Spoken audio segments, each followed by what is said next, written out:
Hey y'all, welcome to Chief Complaint, Tacky, and Caffeinated. I'm Jess. and I'm Britt.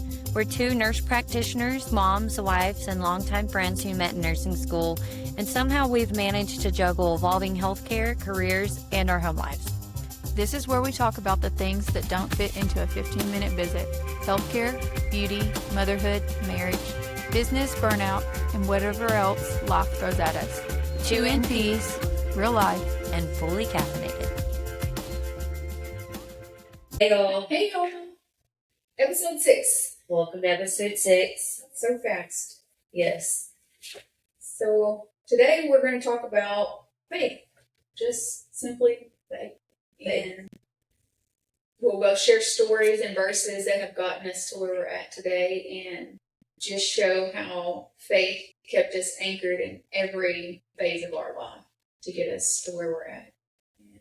And yeah. definitely. Anything we want to ask about? Let's see, where do we start? Let's start with that, the faith through the mess. Mm-hmm. Not yet. Just having faith when things aren't easy. Definitely. I guess for me, my faith began, I guess we could talk about our faith, like my faith began as a child. Like we had kind of a rough upbringing, no offense to my parents or anything, but they were young and they were figuring it out, and Yeah. they like to drink a little bit and party and hang out, and we had a lot of rough times in our childhood. But we had a Baptist church at the end of our road that our parents would let us walk to that church on Sunday mornings, Sunday nights, Wednesday nights. So it was like a place for us to escape, like somewhere where we got to go play, have planned activities and things as kids. And that's where my faith began. That's where I learned to have a respectable fear of the wrath of God and was baptized there. So that's where my faith began in childhood, kind of as like somewhere to go, kind of get out of the house a few times a week. Yeah. I think mine kind of the same way, but my grandmother lived in Rusk. And every Sunday she would drive to Jacksonville and pick me. And it was just me and the sister under me at the time. We're 18 months apart. And it didn't matter if we wanted to go or not. She was coming to get us. And now I look back at it, and Mom and Dad didn't go with us to church. They were either working or just didn't want to go. But she was driving. She'd call, on the house phone. Hey, I'm headed that way. Y'all better be ready. Not the house phone. Not the house phone. Yeah. Then we'd go. We'd sit in the pew, and it was an old Baptist church, but that's where my faith started. Had she not came and picked us up and taken us all those Sundays, I would have been a lot older before I even knew what faith was, what God could do. Yeah. She was dead set on making sure that we knew, at least had some kind of foundation. That's good. She planted a seed that I don't think she ever realized. She didn't get to see what it did for us, but I'm so thankful for that. Oh, that's sweet. So, well, that's where my faith began. So, like, throughout every trial, tribulation I've experienced in my life, like, where there's been so many opportunities for me to take that path down that dark road, I did it. Like, I knew God was watching me. I knew He had a plan. Just keep your faith, keep your eyes on the light, stay on that straight and narrow path no matter what tries to drag you off of it, And so there was been a lot of times where, you get to a really dark place. Like in my marriage, I remember one time, like me and Zach were just bumping heads at each other's throat, like couldn't agree on anything, and I remember sitting in my car just crying my eyes out, thinking like, what do I need to do? Do I need to leave this man? Yeah, what am I supposed to do? Yeah. And then he just kept putting in my head 38. I'm like, 38? You mean Like, God? Yes. I just like in my conscience, like in the middle of these crazy dark thoughts that I'm having, the number 38. I'm like, what is 38? And then I heard him again say, just go open your Bible. And whenever I went in the house, I picked up my Bible, I just opened it up, and it opened to 1 Peter chapter 3, verse 8. And let me read it to you.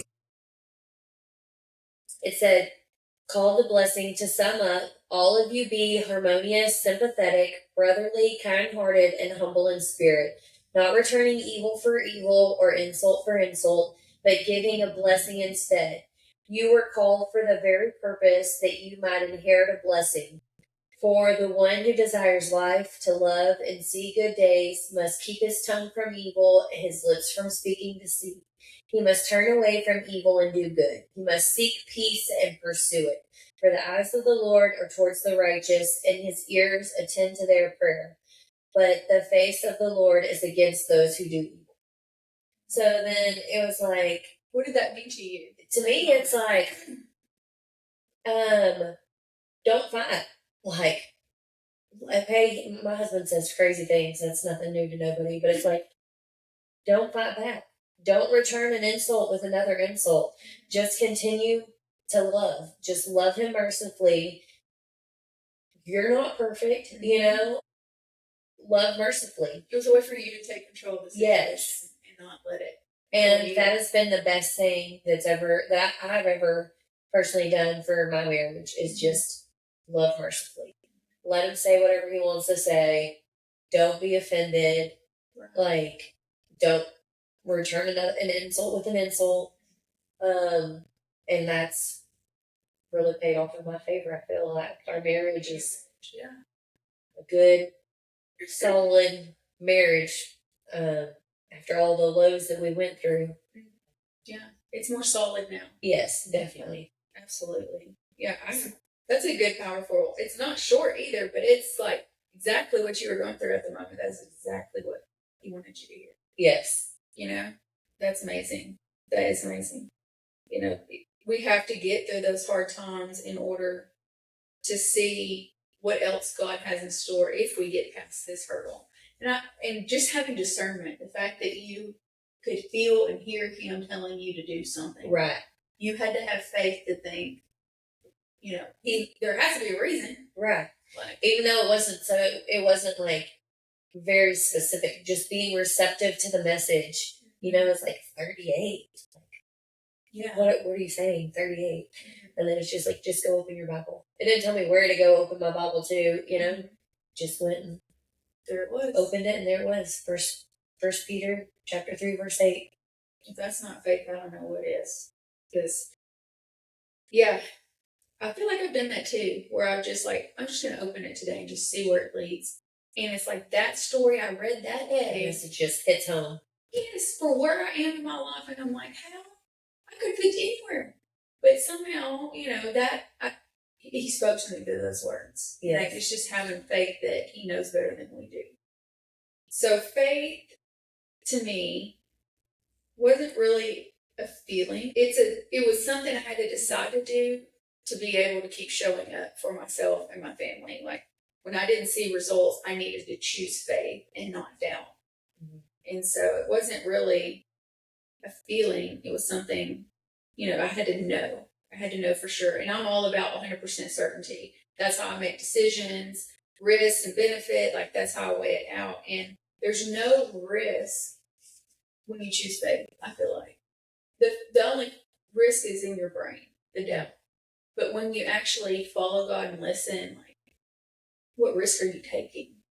There's a purpose. There's purpose for you, and there's a purpose for him in your life. And so having faith, just believing in something you can't see. I remember at a Bible study, they asked a bunch of us kids, like, what does faith mean to you? And everybody raised their hand.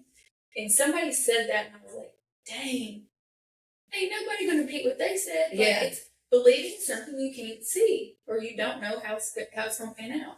That's exactly what it is.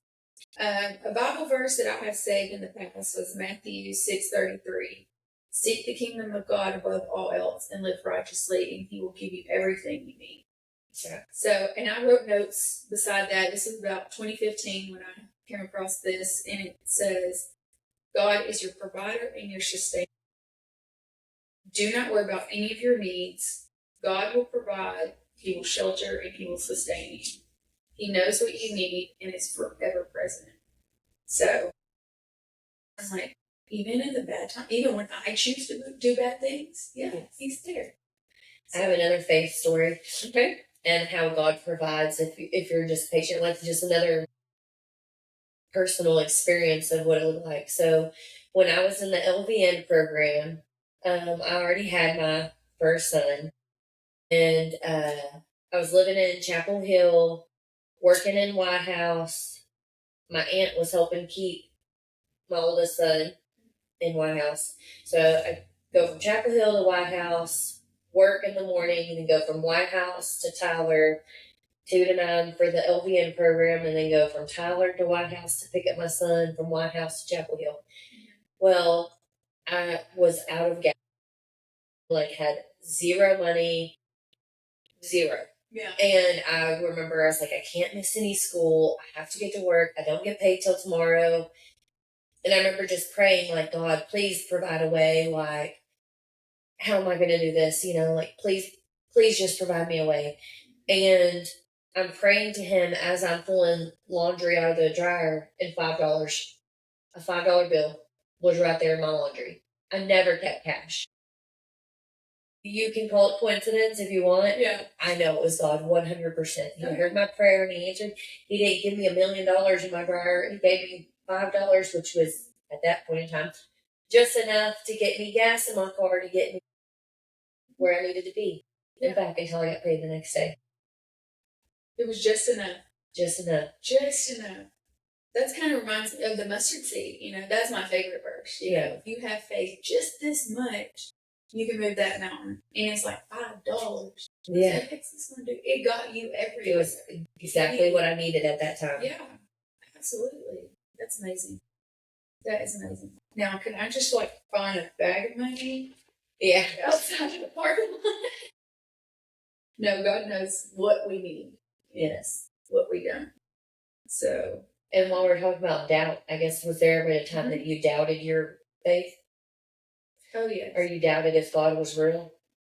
I don't know if I doubted that He was real. I feel like I've always felt that He was real. But I doubted His presence. Like, why didn't you intervene? Why didn't you take me this way when you knew this was coming? You know, just not understanding. But His time is perfect. And His time is divine. You can't even match His time. When you lose control, you feel like there's nothing else. You know, like, I don't have control of this situation, and you have no choice but to give it over. But the time when I doubted was when I had my first miscarriage. Like, here I have a mother with 5 healthy girls, never lost a pregnancy. Sisters are having babies, like, you know, nobody's business. And it's like, I'm the oldest, and I lose the first pregnancy. I have, my nursing license. I got my own place, like, I'm the most established. But I can't have a kid. Like, what else am I not doing? And I remember feeling inadequate as a person, as a woman, as a person, and I thought, this just isn't going to happen. It's not happening. This very first pregnancy is not successful. So I doubted His presence. Like, wow. But it was not the right time. Right. It was not the right time. And in hindsight, it's definitely 2020. Now looking back, I'm like, there was so much more I needed to do. Right. Before that happened. So losing control really is a scary part for me. Like, I'm a planner, I'm a doer, I like to control. But faith forced me to move into something like move without having answers. Yeah. Just keep moving. Like, keep doing what you're doing. There's going to be a reason, Just trust and that's just one time with me, but that's one that sticks out in my brain. Yeah. So yeah, I do. I have a interesting story. I didn't doubt God, but I had a period of time where let me clarify, the period of time was like literally 2 days. That God was like, okay, I'll let you stew on this for 2 days. But I doubted Jesus Christ coming and walking the earth. Oh, you know, so I'm sitting in a philosophy class at TJC, and the professor of the philosophy course I was taking also taught a theology course. And he was Jewish, and he was saying, you know, like, well, you know, the Bible is just a bunch of stories put together, that they had a canonization of the Bible where all these different groups of people brought their stories, and then they sorted through and decided what stories they wanted to put in this Bible. But all these are just people's perspectives of what happened. Well, I'm a big person on perspectives, because I'm like, well, hold on, like me and you could both walk in this room, and I walk in this room and I think, oh my gosh, this is the most beautiful, bright, perfect temperatured room I've ever been in. And you could walk in at the same time and say, oh, this room feels dingy, it's hot in here, it's got a weird smell. Yeah. So while I had a wonderful perspective, yours was not, but it's in the same room. Yeah. So then I just start questioning things, because I'm an overanalyzer, and I'm like, well, maybe these things are altered. Like, maybe Jesus Christ didn't walk the earth. Like, you know, like, this guy knows a lot more about the Bible than I do, and he believes that Jesus hasn't walked earth yet, you know. Never told a soul this. This is just like inner dialogue that I'm having with myself. Oh, okay. Yes. So I'm having this inner dialogue for 2 days, and in those 2 days, you know, I lived in Chapel Hill. It's that same time frame. There was like a little cutoff road from Old Henderson Highway to the spur that I would take, and it's like a hilly road, no houses on it, just trees, like 2 miles of trees on both sides. Well, I'm going down that road, heading to the house, and on all the trees, on one little random tree, I see a sign probably about the size of my notebook, and it says Jesus. That's all it says, Jesus. So I'm like, okay, whatever. That I've been living here for years, never seen that. Like, somebody obviously just put it up, whatever. Yeah. Well, then I had to go to Longview to meet my dad. Going down I-20, and this big old 18-wheeler merges onto I-20 and almost hit me. And across the back of that 18-wheeler was the Bible verse, John 3:16. Also, it was John 3:16, which is, for God so loved the earth that he gave his only begotten Son, that whoever shall believeth in him shall not perish but have everlasting life. So I'm like, it was a very specific verse about him sending his Son to the earth. And the truck almost hit me, so it obviously got my attention. You know, the final thing there in that same 2 days is, I think it was the next day, I was at Walmart, and I'm unloading the things out of my buggy onto the little spinny, the conveyor belt. That's way more smart than what I was going to say. Okay. Anyways, I was loading my things out, and it's just me. Nobody's in line in front of me, behind me, to the right or left. No kids are with me. It's just me. And I dropped something. And I'm like, okay, well, let me set this down. Well, I set the grocery up there, and I bent down to pick it up right by my foot. And it was a folded up pamphlet that had Jesus Christ's picture on there, and it had about 50 Bible verses about Jesus Christ and his coming to earth and the things that he's done on earth. I'm like, never seen that pamphlet before in my life, but it fell off of me. I'm like, my faith will never be shaken after that. Like, never. Like, nobody could convince me that Jesus Christ is not real. Right. Yeah. I mean, they say that Satan plants seeds in doubt, and I believe it. He knows how weak we are and what it takes as living in this flesh to doubt our faith. And it's crazy, just the smallest things. That's so crazy, too, that the theologist is planting that seed out there. Yeah. How many other people in that class probably went on to think that, you know? He probably doesn't even remember that day. I don't even know how we got off topic that day. You know, he probably never even thought about it again. But for me, for those 2 days, I was questioning, like, what have I been taught all my life? You know? Like, because I don't know if you're like me, like, to believe something, it needs to be tangible. Like, I need evidence. I need 100% proof where I can justify based on facts that that's legit. Yeah. You know, and you can't really do that. We weren't around when he was here. Right. But if you've read different parts of the Bible, you can't say that's all coincidence. Oh, no. Definitely You can't say that. And there's too many stories about him in the New Testament, you know, that are very consistent by different people. Yeah. You know, so, and I don't know if you've seen where they have found his shroud, the shroud that they wrapped him in. Oh, no. They have what they believe is the original one, but it's been like studied by so many people. But you have to look it up. After we're done, you have to look it up because it shows the shroud that they wrapped him with all the scents and stuff, and placed him, you know, in that cave. The shroud was saved all these years, and they have it posted in a museum, and it's very fragile by this point. Yeah. But they ran it through like X-ray or something, and you can see the imprint of his face. Really? From the blood. You can see where his hands were.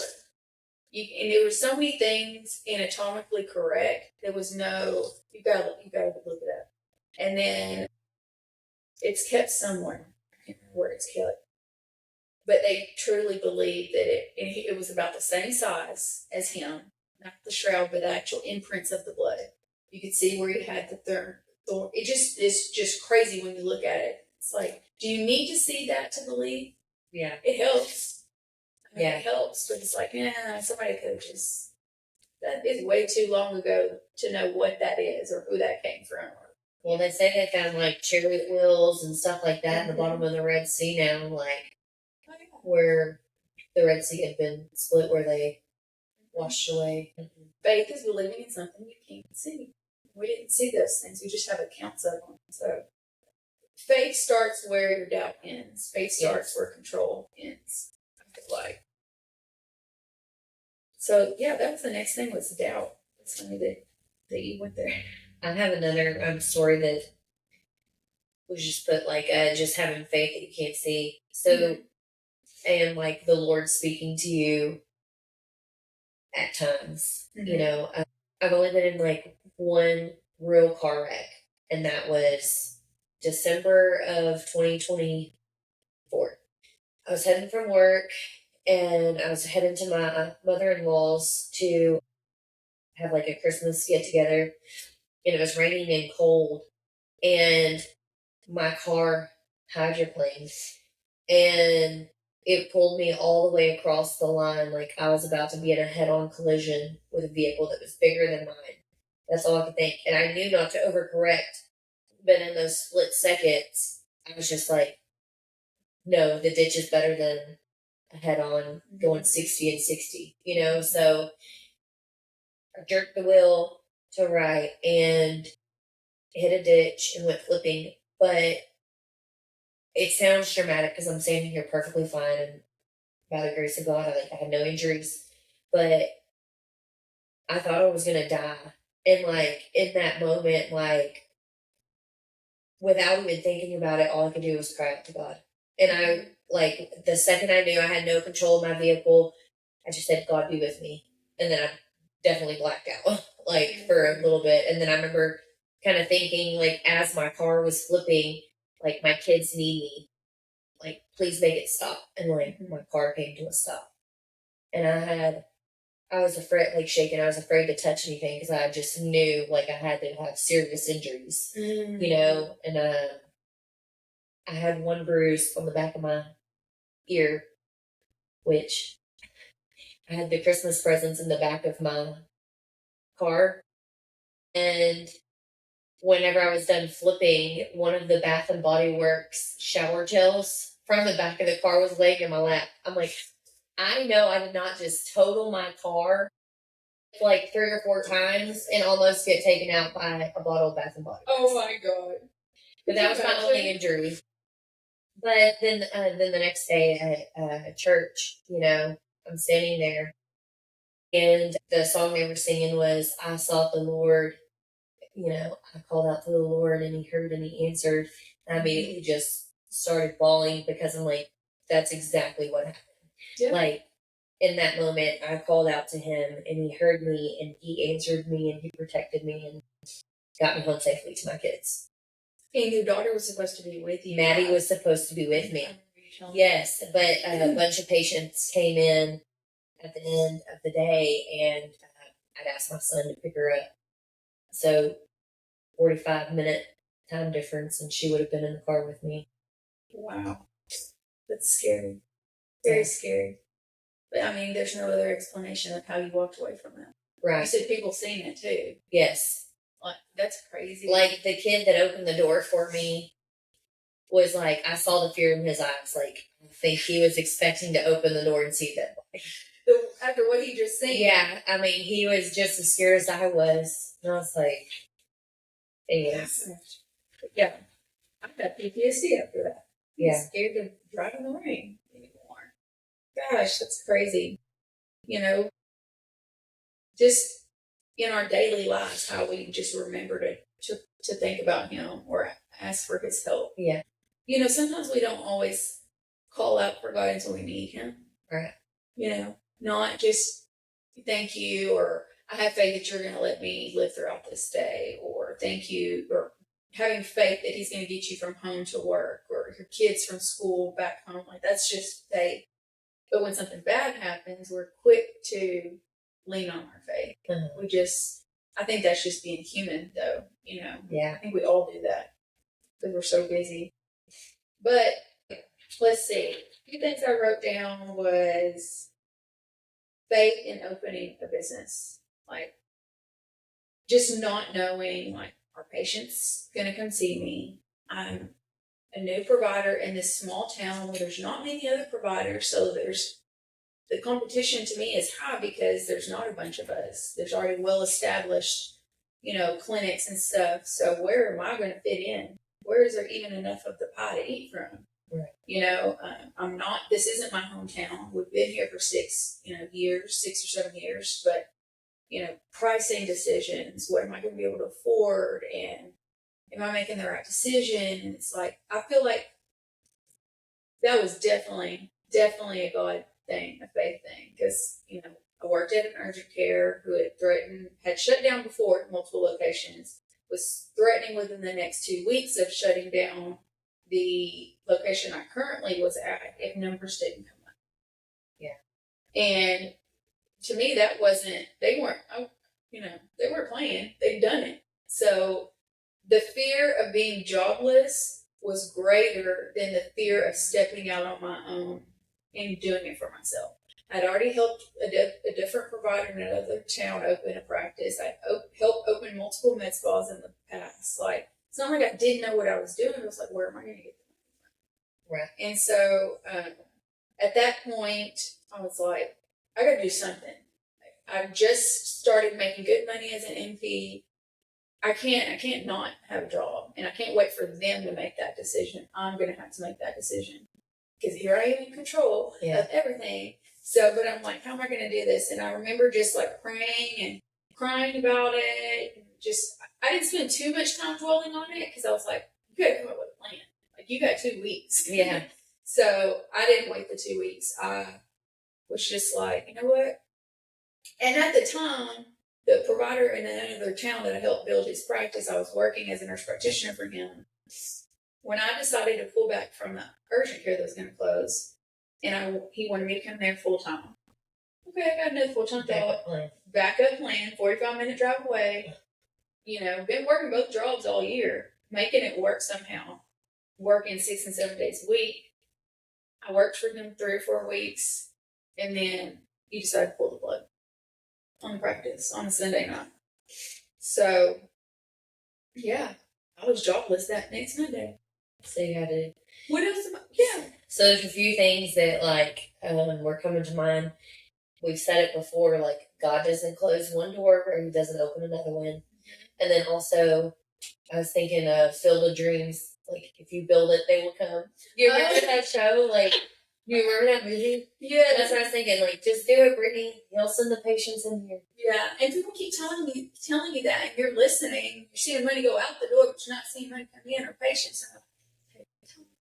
Yeah. So, you know, people have to know you're Good things come to those who wait. Yes, I was just like, okay. Then I just looked at my retirement, and I'm like, there's not too much in here because, you know, I hadn't contributed enough, but I'm going to take out what's in here, and I'm just going to live on prayer. Yeah. And throw it throw it into practice. And this place here that we're in this was in September. Mhm. This place has been vacant since March of that year. Wow. No, and they had interviewed several people, but they just weren't the right business that they wanted to move in there.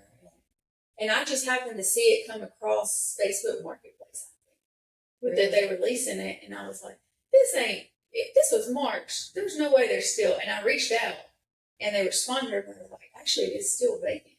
If you want it. This was just one big open, 480 square feet. And I got to start somewhere, though. Yeah. I got this money, I have this plan, and I have this faith. Like, God wouldn't be putting this in my heart to just do it. That's what I kept hearing. And making everything align. Yeah. And it did. And it did. And I came in and toured, and she's like, we've been looking for the right person. And she's like, it's yours if you want it. It's for you. She's like, then there, and it's funny because I had heard there was another MP looking at this very same place. Oh, really? And a week later, after I committed, she asked, had I waited 1 week later, I wouldn't have had this opportunity. Because land isn't cheap here. Renting places are not cheap here in Bullard. Yeah. You weren't going to be able to build. Like, I needed a game plan, and this just opened. And then we had to make it into a clinic. So I just started drawing up plans, and then my brother-in-law handed them over to somebody that he knew, and they made it happen. You know, like, it was crazy. It was crazy. Yeah. So, and then I jumped into another urgent care job the same month. So I've been working that job and here at the clinic this year, here in September will be a year. But before that, I was doing it. So I'm just constantly, I keep working myself like a dog each week, knowing it's going to get better. And it is. It is getting better. But all those little things that happened along the way in my career, like working at a hormone clinic for my first 6 years of being a nurse, having doors closed at different med spas, different things come against me or delaying me going to school, like it all had to align to get me here. And had I not had faith and just had a pity party, like you say, I would not be here. Not be here, because I didn't come for money, and I didn't come from inheritance that could help me open. Like, we literally started with 400-some square feet, and it's a dream. And to keep this dream alive, I worked my butt off. Yeah, you're doing great. I'm proud of you. Well, thank you. Thank you. And I know I want it to serve others. I want it to be a place of refuge for those patients that have not been heard. Yeah. Like a different experience than what we're used to going, being herded like cattle in and out of the clinic. Like, God, I have faith that you gave me this degree and you gave me this space to make differences in lives. And use me. Yeah. So that's kind of how, having faith and having a business, that's kind of how they've gone together. There's seasons where I didn't see the full picture, but, I just kept living anyways. Not knowing. Let's see. This Bible verse is Haggai, chapter 1, verse 4. And it says, why are you living in luxurious houses while my house lies in ruins? And it talks about, what I got from that was build your foundation. Build your foundation with faith and believing in God's word. And build the Lord's house within yourself, and all the other needs will follow. So build before you harvest. So I needed to build me before I could build this. Yeah. So it's kind of where I got from that. Okay. We had to take a brief intermission. Just another example of how God hears your cries and answers while we're sitting here recording our podcast. My phone starts blowing up, and it's from two different numbers, and one called 5 times, the other one called 8, and I was like, this must be an emergency. Yeah, let me take this. And it was 2 new patients. 2 new patients, just like that, within minutes of talking about your fear of not having patience. Yeah. Gosh. Only He knows. Yes. Only He knows what we need. I know one of my favorite things to say at the end of every prayer is like, I trust in your will for my life. Like, if that means it ends in 5 minutes from now, if it ends 50 years from now, 60 years from now, like, let it be your will. I know that you're in control and you're putting me exactly where you want me to be when you want me to be. Yep. Yeah. I agree. Even in times of adversity, I was going to hit on that for just a second, was moments that changed me were usually adversity or something that made me uncomfortable. Changed me. And it just strengthened my faith. It didn't change the way I thought about God or his abilities. It just made my faith even stronger. So yeah, I think we've kind of talked a lot about faith and how it's shown up in our life. Now's a good time too to shout out to my friend, my best friend. Mm-hmm. Since we were in elementary, she faced a lot of adversities, and maybe one day we can have her come on and share her testimony when she's ready. But the way God has completely transformed her life, she's doing so well, and I'm so proud of her. She's 3 years sober, and wow, it's just it's amazing to see.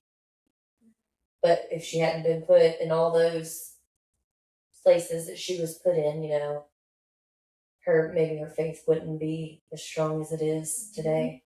Yeah, absolutely. Even when everything's falling apart, you just feel like there's no way out. There's a way. Yeah. There's just keeping your faith in God, leaning on him, trusting in him, trusting in your plan, in his plan for you. And there will be voices, there will be people, there will be spiritual warfare. They're going to do everything to deter you from God and from the path that he's chosen from you. And you have to be wise enough not to listen. Right. Yeah. Have more faith than you do doubt. That's have right. more trust than you do doubt. I'm going to share a favorite Bible verse. As I've sit here blabbing this whole time, or in other times too. Ironically enough, my favorite Bible verse is Proverbs 17:28. Even fools are thought wise if they keep silent, and discerning if they hold their tongues. There's no shame in saying, I don't know the answer. You come across people that just will make up stuff, be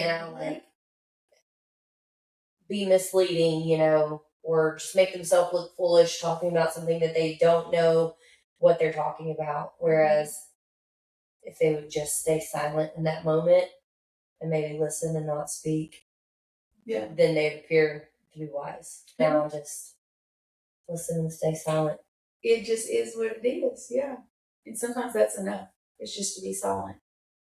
Mine is about the mustard seed. I was going to read it directly from the Bible because I don't ever say it right. While she's looking at that up, this is Mom. This is life, recording the podcast while kids are in schools, holding a sleeping baby while you have a runny nose. There's going to be so many things that try to stop you. Just get it done. Just persevere. Just like I tell my little softball players, my little team of 8-year-olds, whiners make excuses, winners make the team. There you go. There'll be so many excuses or reasons to not do something. Just get out there and do it. Just do it. Just do it. Luke chapter 17, verse 6. If you have faith even as small as a mustard seed, you could say from that mountain, move from here to there, and it will move. There's different versions of it, but that's just the way the NLT says it. Yes. But just having faith, just little bit of faith. Job is probably my favorite story in the Bible, where everything was stripped from him, everything, and he still had faith at the end. Yes. It's like his whole life was turned upside down. Oh, yeah. 100%. And that's like, if Job could do it, I could do it. Oh, absolutely. Mm-hmm. Absolutely. Yeah. Adversity, you rebuild yourself during adversity. You find out who you really are after, going through the fire, I feel like. And Job was rewarded in the end. He was. So, you don't always see the picture in the beginning. You go through some hard times. I know, so we're wrapping it up, but my second son, he had a chromosome deletion and was never supposed to even make it here. They kept telling me I was going to miscarry. Well, then it got past the point of miscarriage, then he was going to be a stillborn. Well, then I made it to 37 weeks, and they're like, oh, well, he won't survive past birth, but he did. And he lived for a month, and losing a child was like extremely hard. But that didn't deter my faith, and I feel like God rewarded me way more with 4 more kids after that, where I could have let that be like my downfall, or that could have been a big turning point. I just kept my eye on the lot, trusted in Him, trusted in His plan. Perspective is key to perseverance, right? Like, thank you, God, for that 1 month that I got to spend with my baby, because I was expecting to never get to meet it. Yeah. And so just keeping your faith, like, He always rewards you in the end. Oh, yeah.